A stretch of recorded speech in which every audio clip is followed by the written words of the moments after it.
दहशत जुनून किस्त नंबर 11। अयाम अपनी बात मुकम्मल करके वहाँ से चला गया। वो कितनी देर वहाँ बैठी रही, उसे अयाम की बातें बुरी नहीं लगी थी, क्योंकि उसने कोई गलत बात की भी नहीं थी। वो अपनी ज़िंदगी में किसी तरह की भी कोई परेशानी या मसला नहीं चाहता था।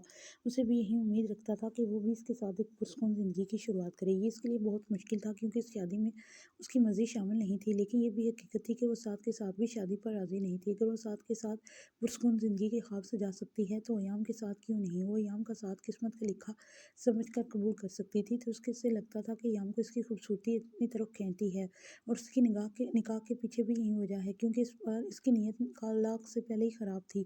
वो पहले से इस पर गलत निगाह रखे हुए था। अगर वो अपने भाई की बीवी पर गलत निगाह रख सकता है, तो वो कैसे इस पर यकीन रख सकती।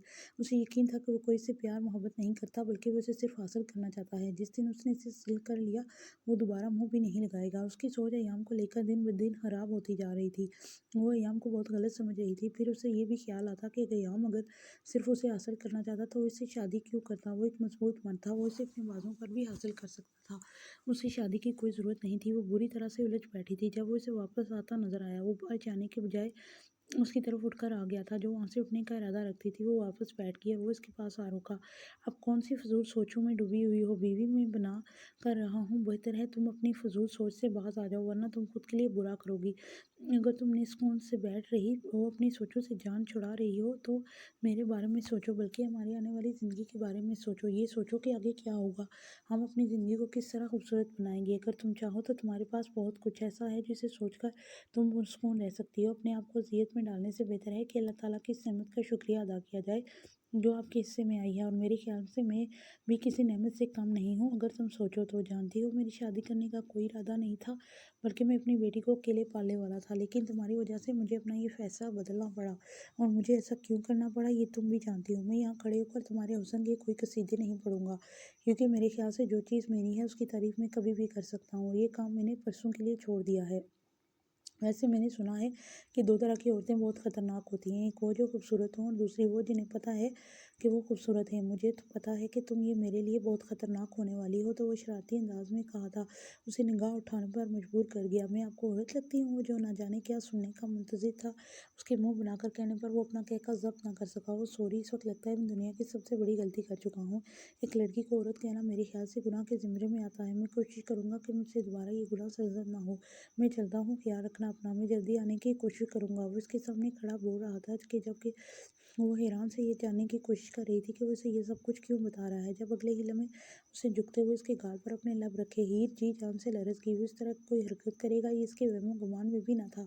जबकि उसे कुछ भी बोलने का मौका दिए बिना अपनी गाड़ी की तरफ कदम बढ़ा गया। ये लो मोहतरमा, तुम्हारा ड्रेस अभी आया है, मुझे तो पसंद आया, यकीनन तुम्हें भी पसंद आएगा। उसकी डिज़ाइनिंग तो चेक करो यार, या अल्लाह कितनी खूबसूरत है। रूही का भी बिल्कुल सेम टू सेम तुम्हारे जैसा है। ऑर्डर तो एक डेढ़ हफ्ता पहले किया था, और आने वाला भी कल ही था। आज ही डिलीवर हो गया। वो इसके सामने बेतहाशा खूबसूरत ड्रेस फैलाते हुए कह रही थी, ये वलीमे का ड्रेस है। वो एक नज़र इस गोल्डन ड्रेस पर डालते हुए उसे खोलकर देखने लगी थी।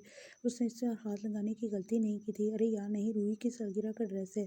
ऐसे तुम्हें अपने वलीमे का ड्रेस देखने की इतनी जल्दी है, मुझे बिल्कुल भी अंदाज़ा नहीं था।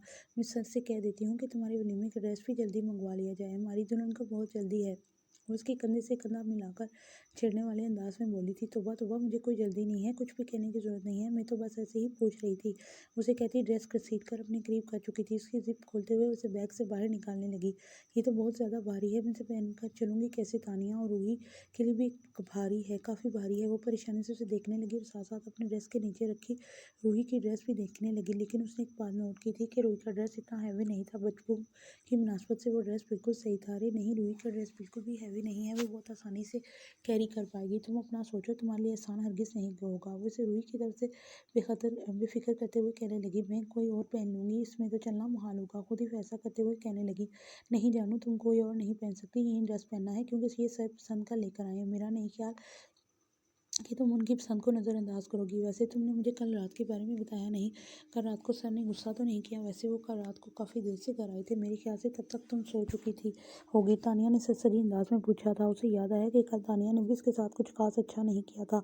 वो इसकी मदद करने के बजाय अयाम के हुक्म को फॉलो कर रही थी। उसे बहुत बुरी लगी थी उसकी ये बात। वो इसकी दोस्ती इसकी मदद कर सकती थी, लेकिन उसने ऐसा नहीं किया, और अब वो उससे बिल्कुल नॉर्मल अंदाज में बात कर रही थी जैसे कुछ हुआ ही ना हो। लेकिन हकीकत कल तानिया ने उसका बहुत दिल दुखाया था। अगर देखा जाए तो वो भी मजबूर थी। वो अय्याम की मुलाज़िमा थी। यकीनन वो इसकी कोई मदद भी करती तो वो नौकरी से हाथ धो बैठती।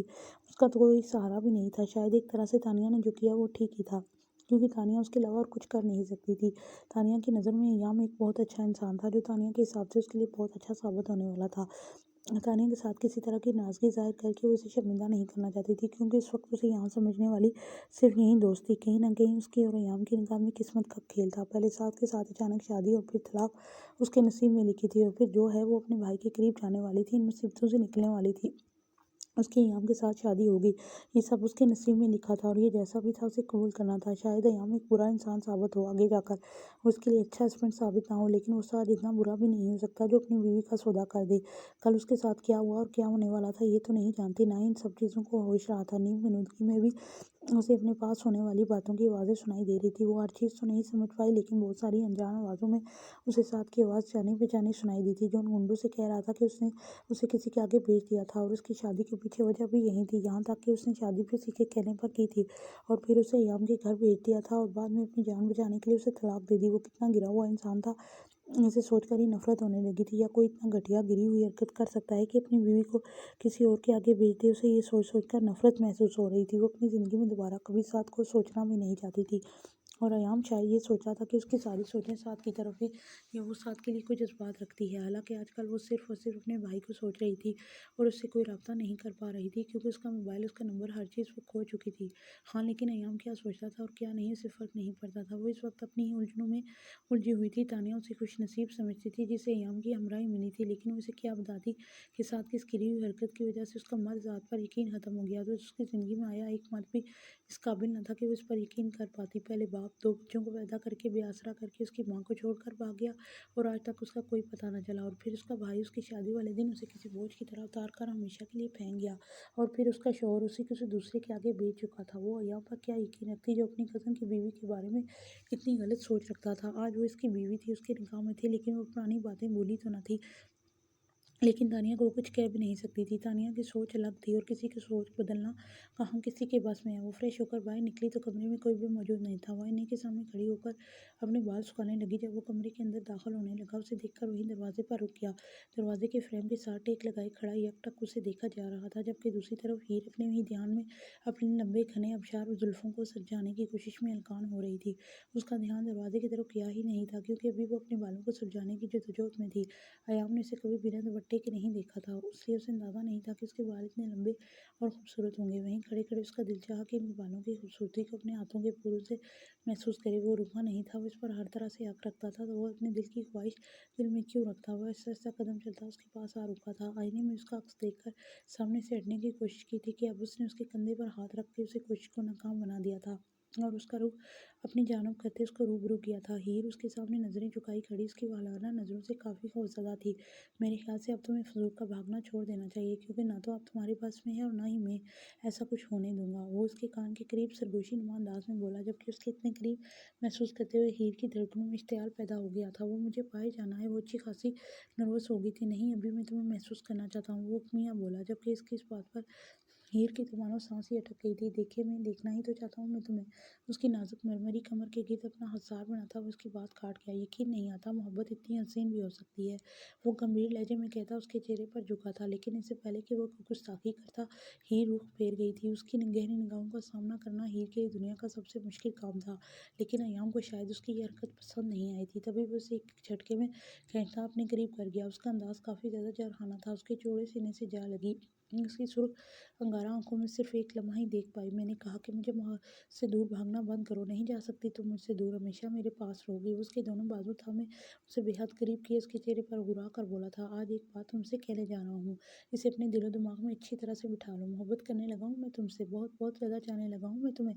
मेरी बेटी के बाद तुमसे ज़्यादा मुझे किसी से मोहब्बत नहीं है। मेरी ज़िंदगी में सिर्फ तुम दोनों हो, और मैं चाहता हूँ कि तुम्हारी ज़िंदगी में भी मेरे अलावा कोई और ना हो। मैं मोहब्बत में बहुत खालस हूँ हीर।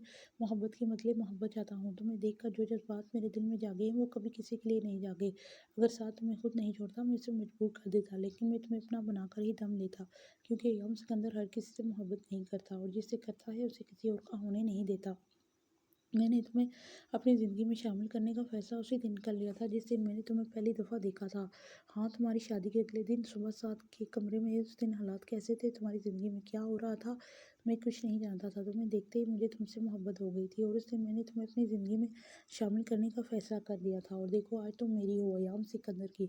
अयाम सिकंदर तुम पर हक रखता है और मैं इस हक को सूद समेत लेना भी चाहता हूँ। मुझे मजबूर मत करो, मैं चाहता हूँ कि तुम मुझे अपने दिल की पूरी रज़ामंदी के साथ कबूल करो और तुम्हें ऐसा करना पड़ेगा क्योंकि तुम्हारे पास सिर्फ एक ही रास्ता है और उस रास्ते का नाम अयाम सिकंदर है। उसका सख्त होता लहजा नरम हो गया था, उसके चेहरे को अपने हाथों में थामे वो उसके चेहरे पर झुका था। हीर खामोशी से उसे देख रही थी। जब अगले लम्हे उसे अपने होठों पर उसका लम्स महसूस हुआ तो उसने अपनी आंखें बंद कर ली। अब अपनी पलकों पर वो उसकी गर्म सांसों का लम्स महसूस करती लरस कर रह गई थी। जबकि अयाम उसकी आंखों की लर्जिश देखता, उसके सुर्ख रुखसारों पर अपने दहकते लब रखता, उसके होठों के किनारों को अपनी उंगलियों के पोरों से छूता, बहकी बहकी निगाहों से उसके चेहरे को देखता। अभी मजीद कोई वो गुस्ताखी करने ही वाला था कि उसके अगले लम्हे दरवाज़ा खुला और रूही अपनी टेडी के साथ बातों में मगन अंदर दाखिल हो गई। हीर ने अगले लम्हे उससे दूर होने की कोशिश करनी चाहिए लेकिन उसका हाथ अब तक उसे अपने हाथ में सख्ती से गिरफ्त में लिए हुए था, जबकि उसका दूसरा हाथ अभी तक उसकी कमर के गिर्द हायल था। वो उसके हाथ को यूं ही अपनी सख्त गिरफ्त में लिए बेड दराज की तरफ आया था। वो इसमें से कुछ निकालने लगा। अपनी तलाश मुकम्मल करते हुए उसने छोटी सी डब्बी निकाल कर यूं ही उसका हाथ थामे खोली थी कि बेतहाशा खूबसूरत सा ब्रेसलेट निकाल कर वो उसकी मोमी कलाई में पहनाते हुए उसको हर तरफ से देख रहा था। निकाह का तोहफा, वो इसे प्यार से कहता, मुस्कुरा कर इसके नाजुक से हाथ को अपने लबों से छूता, इसके हाथ पर छोड़ते हुए रूही की तरफ मुतवज्जो हो गया, जबकि वो कितनी देर अपने हाथ में मौजूद इस ब्रेसलेट को देखती रही, उसकी मोहब्बत की हिद्दत को महसूस करती रही थी। मम्मा दानी, आपको पता है कल मेरा बर्थडे है? उसके पास बैठते हुए पूछने लगी। लहजे में काफ़ी ज़्यादा एक्साइटमेंट थी। वो मुस्कुराकर सर हाँ में हिला गई। अच्छा, तो आपको फिर पता होगा बाबा दानी ने मेरे लिए इत्यादित लाए हैं। उसके हाँ में सर हिलाने पर उसे दूसरा सो आ गया था। साथ ही साथ उसके चेहरे पर मुस्कुराहट में इजाफा हुआ था। हीर मुस्कुरा दी थी। नहीं जानू, मुझे नहीं पता कि आपके बाबा जानी क्या गिफ्ट लेकर आए हैं। उससे सच कहा था। उसे बिल्कुल भी अंदाज़ा नहीं था कि याम उसके लिए क्या तोहफा लेने वाला है। ऐसे कैसे? हस्बैंड वाइफ में तो कोई सीक्रेट नहीं होता। वो मायूसी से बोली थी। अच्छा, ऐसा कैसा? आपको ये किसने कहा? हस्बैंड वाइफ में बहुत सारे सीक्रेट होते हैं। वो समझाने वाले अंदाज में बोली। नहीं होते? आपने टीवी पे नहीं देखा? वो छोटी वाली प्रिंसी अपनी मम्मा तो बोली थी, वे पापा इनके कुछ नहीं छुपाते। उसने कल रात चलने वाली फिल्म को याद करते हुए कहा। ओह हो रूही, आप फिल्मों को बहुत गौर से देखने लगी हो। ऐसा कुछ नहीं होता, हर इंसान के अपने सीक्रेट्स होते हैं और आपके बाबा जानी ने मुझे नहीं बताया कि आपको कौन सा गिफ्ट देने वाले हैं। और वैसे भी आपको नहीं सोचना चाहिए क्योंकि कल तो भी हो जाएगी। जैसे ही आप सोगी और सुबह होते ही आपको गिफ्ट मिल जाएगा। वो इसे बेड पर लेटाते हुए कहने लगी। लेकिन मुझे मेरा रूम चाहिए, वो आंखें बंद करते हुए बोली तो हीर ने उसके मुंह में फीडर डालकर उसे मजीद बोलने से रोक दिया। वो इसे थपकती खुद भी उसके साथ लेट गई। वो आज भी याम के आने से पहले सोने का इरादा रखती थी। वो कमरे में आया तो वो दोनों कल की तरह एक दूसरे के साथ लगी गहरी नींद में थी। उन्हें देखते ही याम ने खामोशी से अपने स्टडी रूम का ओपन किया और उसके चेहरे पर मुस्कुराहट आ गई। उसके हुक्म के मुताबिक सारा काम हो चुका था। उसे लग रहा था कहीं न कहीं कोई कमी रह जाएगी, मगर मुलाजमों ने कोई कमी नहीं छोड़ी थी। अब वो बिल्कुल रिलैक्स हो चुका था। बाकी काम उसने खुद करना था। वो अपने बेड के पास आते हुए हीर का कंधा हिलाने लगा। आज उसने खुद ही उसके लिए जगह छोड़ दी थी। आज वो अपनी जगह के लिए नहीं बल्कि किसी और काम के लिए उसे जगा रहा था। हीर हीर उठ जाओ, कितनी गहरी नींद सोती हो तुम यार। वो उसे कंधे से बार बार हिलाता और उसे उठने पर मजबूर कर ही चुका था। वो हैरानगी से उसे देख रही थी जो उस पर झुका बहुत आहिस्ता आहिस्ता आवाज़ में बात कर रहा था। खुदा का शुक्र है कि तुम्हारी आंख खुली। कितनी गहरी नींद सोती हो तुम। उठो, रूही का बर्थडे सेलिब्रेट करना है, तैयारी करनी है। अभी थोड़ी देर में उसकी सालगिरह शुरू हो जाएगी। सब कुछ तैयार है, बस उसका रूम डेकोरेट करना है। इतनी बोरिंग सिचुएशन में मैं उसका बर्थडे सेलिब्रेट नहीं कर सकता। उसे उठाने की वजह बताते हुए उसका हाथ थामकर उसे अपने सामने खड़ा कर चुका था। उसके साथ ही पीछे पीछे आ रही थी। हम क्या स्टडी रूम में रूही का बर्थडे सेलिब्रेट करेंगे? तो उसके पीछे आते हुए अपनी आंखें मसलते हुए उसे सवाल कर रही थी। लेकिन जैसे ही कमरे का दरवाज़ा खुला तो उसे हैरत की इंतहा ना रही। सामने डबल मास्टर बेड था जिसके आगे पीछे बच्चों के अनगिनत खिलौने थे। वो हैरत का मुजस्समा बनी इस कमरे को देख रही थी जो आज सुबह तक तो स्टडी रूम था। नहीं, हम रूही का बर्थडे उसके कमरे में ही सेलिब्रेट करेंगे। मेरी बेटी बहुत वक्त से मुझे कह रही थी मुझे अपना कमरा चाहिए। अगर देखा जाए तो उसका कमरा इस घर में मौजूद तो है जो मैंने बहुत मोहब्बत से बनवाया है, तो वहाँ उसकी ज़रूरत की हर चीज़ मौजूद है। लेकिन वो छोटी सी बच्ची अपने कमरे में अकेले कैसे रहेगी? बस इसीलिए मैंने अपने स्टडी रूम का कत्ल कर दिया और उसे अपनी बेटी का रूम बनवा दिया। वो बड़े मज़े से अपना कारनामा सुनाते हुए उसे कह रहा था और साथ ही बेड के पास पड़े हुए शापरों को बेड पर ही उलट दिया, जिसमें एक बलून एयर मशीन के साथ न जाने कितने बलून थे। इतने ही नहीं बल्कि उसमें लाइटिंग का सामान भी मौजूद था। बहुत सारी छोटी-छोटी चीज़ें जिससे मुकम्मल को बर्थडे बनाया रूम बनाया जा सकता था। चलो अब वहाँ खड़ी मत रहो, हमारे पास 1 घंटा भी नहीं बचा है, बहुत कुछ करना है। वो उसे जल्दी-जल्दी काम समझाते हुए कह रहा था, अगर बाकी सब कुछ मुलाज़िमों ने कर दिया है तो आप या अभी उनसे कह देते। अब हम 1 घंटे से भी कम वक़्त में इतनी तैयारी कैसे करेंगे? वो परेशानी से कहने लगी, ऐसे कैसे मैं मुलाज़िमों से करवा लेता? मैंने अपनी बेटी से कहना है कि उसकी बर्थडे को मैंने खुद स्पेशल बनाया है, ना कि मुलाज़िमों ने। वो ये कहकर एक बार फिर से गुब्बारे फैलाने लगा, जबकि दूसरी तरफ भी हेयर वायरल मशीन से गुब्बारों में हवा बहलाने लगी थी। नहीं ख़्याल कि वो इतनी समझदार है कि आपके इस बात को लेकर ज़्यादा सोचेगी। उसे न जाने क्यों इयाम के लॉजिक पर हँसी आई थी। डियर वाइफ़ी, मुझे फ़र्क नहीं पड़ता कि मेरी बेटी कितनी समझदार है, लेकिन मैं तो इतना समझदार हूँ ना कि अपनी बेटी का बर्थडे स्पेशल बनाऊँ। कितनी गलत बात है कि मैंने अपनी बेटी का बर्थडे के लिए कुछ भी नहीं किया। और वो उसे देखते हुए बोला था। हीर ने सिर्फ हाँ में सर हिला दिया था, कुछ कहने को था ही नहीं, बस उसे अपने दिल ने गवाही दी थी कि वो इंसान जैसा भी हो, वो बहुत अच्छा बाप है। तकरीबन आधे घंटे में सारा काम कर चुकी थी। रूही की बर्थडे स्टार्ट होने में 7 से 8 मिनट बाकी थे। वो सब कुछ हो गया है, मैं प्रिंसेस को लेकर आता हूँ। वो मुस्कुराता हुआ अपने कमरे में आया और रूही का सोया हुआ नन्हा नाजुक वजूद अपनी बाहों में उठाकर वापस कमरे में आकर उसे बेड पर लेटाने लगा। अब थोड़ी देर में रूही को जगाएंगे, लेकिन पहले मैं पिक्चर बना लूँ। अपना मोबाइल निकालते हुए तस्वीरें बनाने लगा। और कौन होगा रूम में रूही का बर्थडे सेलिब्रेट करने के लिए? वो इसको देखकर पूछने लगी, रात को भला कौन आएगा इसकी बर्थडे सेलिब्रेट करने के लिए? पिछले साल मैंने अकेले मनाया था। वो अपनी बात मुकम्मल करते हुए घड़ी देखने लगा, और इससे पिछले साल उसने भी साख्ता पूछ लिया। जब अयाम से घूरने लगा, ये रूही की सेकंड बर्थडे है, उसने जताने वाले अंदाज में कहा तो वो शर्मिंदा हो गई। असल में वो पूछना चाहती थी कि रूही की माँ कहाँ है। क्या उसने रूही की कभी कोई खुशी उसके साथ नहीं मनाई? लेकिन हमेशा उसके मुंह से कुछ उल्टा सीधा ही निकलता था। नहीं, मेरा पूछने का मकसद ये था कि रूही जब पैदा हुई तो मैं यहाँ नहीं था। रूही लंदन में पैदा हुई थी, इससे उसे पैदा होते ही मैं इसे पाकिस्तान लेकर आया था।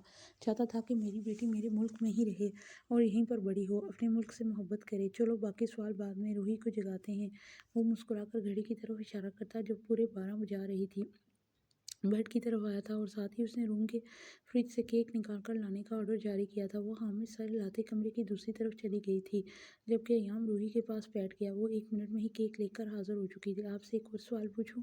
वो रूही को जगाने वाला ही था। जल्दी पूछो। वो काफ़ी जल्दी में था। आप रूही की सालगिरह अकेले मनाते हैं तो इस बार मुझे शामिल क्यों किया आपने? वो कब से दिल में मचलता हुआ सवाल लबों पर ले आई थी, जबकि वो इसके सवाल पर मुस्कुरा दिया था। क्योंकि तुम उसकी मामा जानी हो, स्टूपिड। मुस्कुरा कर रूही को उठाने लगा था, जबकि वो अपने चेहरे पर बेसाख्ता आई मुस्कुराहट को रोक नहीं पाई थी। Happy birthday to you, happy birthday Roohi. वो दोनों इसे जगाते हुए गुनगुना रहे थे। पहले तो वो काफ़ी देर आंखें मलती रही, क्योंकि उसे सोए हुए ज़्यादा वक्त नहीं हुआ था। फिर वो हैरानगी से इन दोनों को देखते हुए इन दोनों के लफ्ज़ों को समझने की कोशिश करने लगी। वो खुश क्यों नहीं हो रही? हीर ने उसे देखते हुए बहुत कम आवाज़ में कहा था। जब वो जागती है ना तो अपनी याददाश्त भूल चुकी होती है, इसलिए वो भी कम आवाज़ में लेकिन शरारती लहजे में बोला था। हीर ने घूर कर उसे देखा था, लेकिन तब तक रूही की चहचहाहट शुरू हो चुकी थी। वो दोनों से मिलते हुए अपनी खुशी का इजहार कर रही थी। इसे खुश देखकर अयाम मुस्कुरा रहा था, वहीं हीर भी खुश हो गई थी। हम कहाँ बने? रूही की तरफ से सवाल आया था। हम इस वक्त प्रिंसेस रूही के कमरे में हैं। अयाम ने उसकी तरफ झुकते हुए जवाब दिया था। सच्ची?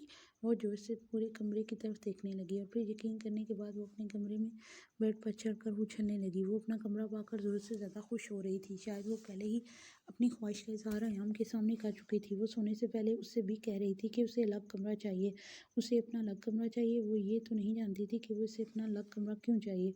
इस वक्त वो अपना कमरा पाकर बहुत ज़्यादा खुश लग रही थी। वो कभी अयाम पर चढ़ती तो कभी हीर पर। वो दोनों इस खुशी को देखकर खुश हो रहे थे। वो और फिर इसकी खुशी को दोबारा करते हुए दोनों ने केक काटा था। वैसे तो अयाम ने उसकी बर्थडे की खुशी में घर पर बहुत बड़ी पार्टी रखी हुई थी, लेकिन वो पार्टी सबके लिए थी और ये पार्टी सिर्फ उसकी बेटी और बीवी के लिए थी। इस वक्त वो अपनी बेटी का बर्थडे मना रहा था अपने स्टाइल में ही। इस वक्त वो बिल्कुल अलग अयाम लग रहा था, जिस अयाम को वो जानती थी। वो इससे बिल्कुल मेल नहीं खा रहा था। शायद वो इस वक्त सिर्फ उसे रूही का बाप लग रहा था, दुनिया का सबसे अच्छा बाप। हीर मुस्कुराकर इन दोनों की नोक-झोंक एंजॉय करती रही और फिर वो रूही की एंटरटेनमेंट के लिए उसकी फेवरेट फ़िल्म भी लेकर आया था। रूही का बर्थडे मज़ीद बेस्ट बनाने के लिए ये इत्तेफाक था या कुछ और, लेकिन द जंगल बुक हीर की अपनी भी फेवरेट थी। रूही के हुक्म पर उसने फ़िल्म लगाई थी और फिर रात देर तक वो दोनों तीनों इस फ़िल्म को एंजॉय करते रहे। रूही के सोने से पहले एक और हुक्म जारी हुआ था। रूही के कमरे के बाहर बोर्ड लगा होना चाहिए कि ये कमरा रूही का है, और उसका ये हुक्म वो सुबह सवेरे ही पूरे करने वाला था। वो दोनों रूही के मास्टर बेड पर ही सोए थे। रात को वो लोग काफ़ी लेट सोए थे, ये जानने के बावजूद भी कि सुबह एक मसरूफ़ दिन उनका इंतज़ार कर रहा है। सुबह होते ही याम कमरे से निकल गया था, क्योंकि पार्टी 3 बजे शुरू होनी थी और उसे बहुत सारे इंतज़ामात करने थे। उसके काम ख़त्म होने में नहीं आ रहे थे। सुबह से लेकर दोपहर तक उसने अयाम को नहीं देखा था। हालाँकि आज उसे काम पर भी छुट्टी थी, जबकि पार्लर वाली खुद उसे उसके कमरे में तैयार करने आई थी। उसे वही ड्रेस पहनना था जो अयाम उसके लिए ड्रेस पार्टी के लिए लेकर आया था। पार्लर वाली ने बहुत अच्छे तरीके से तैयार किया था। 3 बजे से पहले ही वो अपना काम ख़त्म करके जा चुकी थी। तानिया के भी आज बहुत चक्कर लग रहे थे, जबकि रूही हर चीज़ से बेखबर अपनी नींद पूरी कर रही थी। और बाद में वो अपना प्रिंसेस ड्रेस पहनकर हर जगह प्रिंसेस बनी घूम रही थी। और आखिर में चेयर ड्रेसेस का बेड़ा खर्क करने के बाद वो अपनी मामा जानी के साथ मैचिंग ड्रेस में अपनी बर्थडे में जाने के लिए बिल्कुल तैयार हो गई थी। अपनी मामा जानी की मदद से तानिया ने उसे सुबह ही मना कर दिया था कि वो रूही को वो वाला ड्रेस ना पहनाए जो इसको पार्टी में पहनाने के लिए लाया गया है, क्योंकि वो शाम तक इस काबिल रहेगा ही नहीं कि वो पार्टी में पहना जा सके।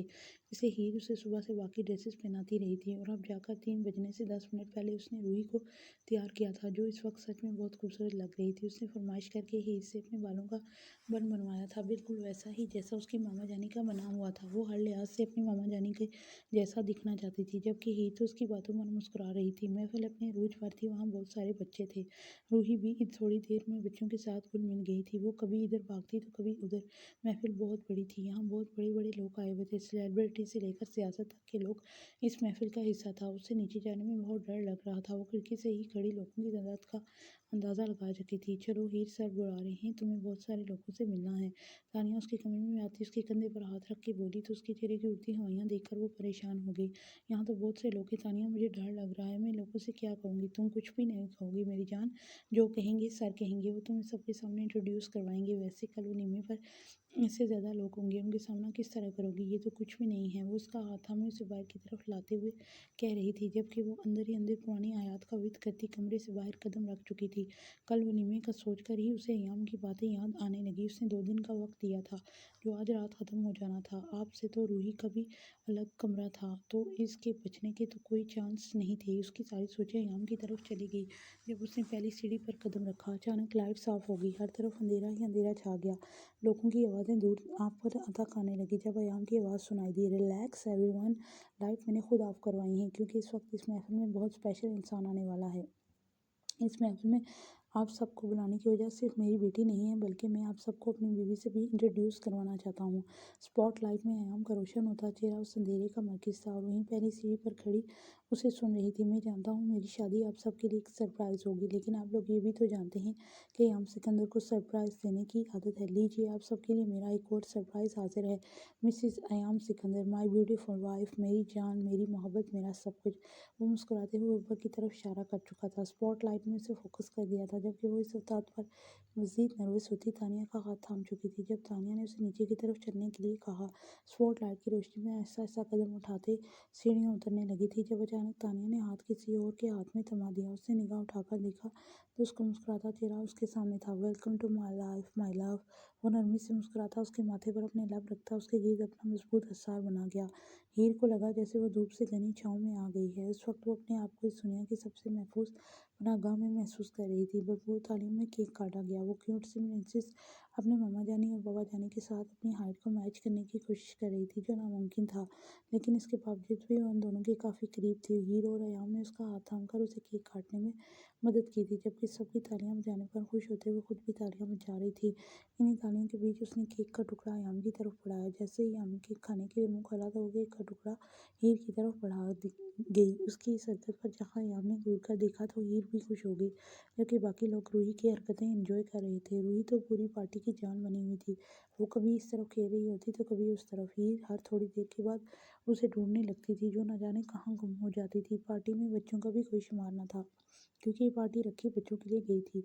इससे यहाँ बच्चों की तादाद बाकी लोगों से ज़्यादा थी। वहाँ मौजूद सब लोग अपने बच्चों को साथ लेकर आए थे। इससे पार्टी में शोर और हंगामा काफ़ी ज़्यादा था। छोटे-छोटे बच्चे रंग-बिरंगी कपड़े पहने अपनी दुनिया में मगन थे। हीर ने आज तक इस तरह की कोई पार्टी अटेंड नहीं की हुई थी।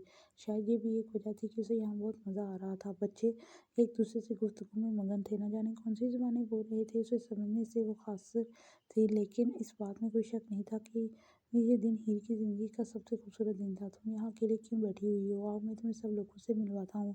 इस पार्टी में जितने भी लोग हैं वो सब मेरे सोशल सर्कल का हिस्सा हैं। मतलब उन्हें मुझसे और मुझे उनसे कोई ना कोई काम पड़ता ही रहता है। ये सारे मेरे काम के लोग हैं, ये मेरे काम का हिस्सा हैं और मैं तुम्हें इनसे मिलवाना चाहता हूँ। तुम्हें मेरे काम के बारे में भी अच्छी समझ आ जाएगी।" वो मुस्कुराकर कहता हुआ उसे बाहर देखने आया था, जहाँ वो बच्चों को देखने में मगन थी। उसने नोट किया था कि उसे सिर्फ रूही पसंद नहीं थी, बल्कि वो सब बच्चों को देखकर भी खुश होती थी। "नहीं, मैं क्या करूँगी अंदर जाकर? वहाँ मैं किसी को ठीक तरीके से जानती भी नहीं हूँ। वैसे भी वो लोग आपके सोशल सर्कल का हिस्सा हैं, मेरा वहाँ क्या काम? आपको उन्हें टाइम देना चाहिए। मैं तो बस रूही को देख रही थी। कितनी खुशी है ना आज यहाँ बच्चों की दुनिया की कोई भी खुशी क्यों ना दे दी जाए, लेकिन उन्हें असल खुशी तब तक मिलती है जब उन्हें इसकी आज़ादी मिलती है। बच्चे छोटे हमेशा बच्चों के साथ खुश रहते हैं और रूही को छोटे बच्चों के साथ देखकर खेलते हुए खुश होने लगी थी। इसकी बात सुनकर अयान भी मुस्कुरा दिया। हाँ, तुम बिल्कुल ठीक कह रही हो। इसलिए तो मैं भी ज़्यादा से ज़्यादा अपने दूसरे बच्चे के बारे में सोचना चाहता हूँ, ताकि रूही को खुश करने के लिए किसी के गैर को घर ना बुलाना पड़े। मैं अंदर चलना चाहिए। बेशक वो मेरे सर्कल के लोग हैं, लेकिन तुम्हें मेरी बीवी होने के नाते उनसे मिलना होगा। सिर्फ हेलो हाय कर दो, वो लोग कब से तुम्हारे बारे में पूछ रहे हैं। अपनी बात मुकम्मल करता अयान उसका चेहरा देखने लगा था।